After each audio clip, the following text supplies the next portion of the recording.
Kakdwip agri horticulture সোসাইটির উদ্যোগে ৩৩ বছরে পদার্পণ করলো কাকদ্বীপের ফুলমেলা। কাকদ্বীপ বিধান ময়দানে এই ফুলমেলার শুভ উদ্বোধন করেন কাকদ্বীপের বিধায়ক মন্টুরাম পাখিরা। এই ফুলমেলায় 130টি স্টল রয়েছে, যেমন রয়েছে বাহারি ফুল, বাহারি ফল ও বিভিন্ন ক্যাকটাস জাতীয় গাছ রয়েছে। এই ফুলমেলায় রয়েছে সেলফি জোন সহ বিভিন্ন খাবার স্টল। রীতিমতন এই যে ফুলমেলা প্রথম দিন থেকে ভিড় জমায় কাকদ্বীপ সহ কাকদ্বীপের প্রান্তের বিভিন্ন এলাকার মানুষ। ভালো লাগছে, ডালিয়া, চন্দ্রমল্লিকা সব রকম ফুল এখানে আপনি দেখতে পাবেন। গাঁদা ফুল, ডালিয়া খুব ভালো পাওয়া যায়, খুব বড় বড়, খুব সুন্দর, খুব ভালো হয় প্রত্যেক বছর আমাদের এখানে ফুলমেলা কাকদ্বীপে। আমার খুব ভালো লাগছে, প্রতি বছরই তো আসি, খুবই ভালো লাগে।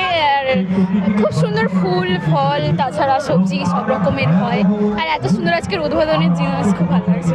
এই কাকদ্বীপ এগ্রি হর্টিকালচার সোসাইটির ফুলমেলা আজ থেকে 33 বছর আগে শুরু হয়েছিল।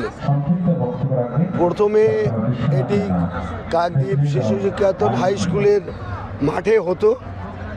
বিগত 7 বছর ধরে এই ফুলমেলা আমরা বিধান ময়দানে স্থানান্তরিত করেছি।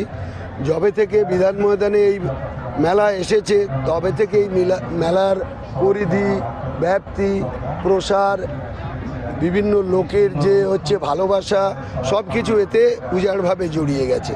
পুষ্প প্রদর্শনী এবং ফল সবই আসছে এবং খুব ভালো।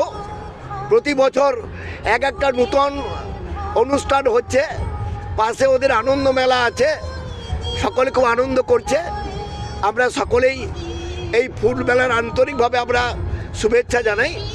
এবং এই ফুল মেলা এই মুহূর্তে রাজ্যের প্রাচীনতম ফুল মেলাদের মধ্যে একটি Kakdwip agri horticulture society Kakdwip ফুল মেলা। আমার শহর কাকদ্বীপ থেকে মানস প্রধানের রিপোর্ট, কলকাতা টিভি।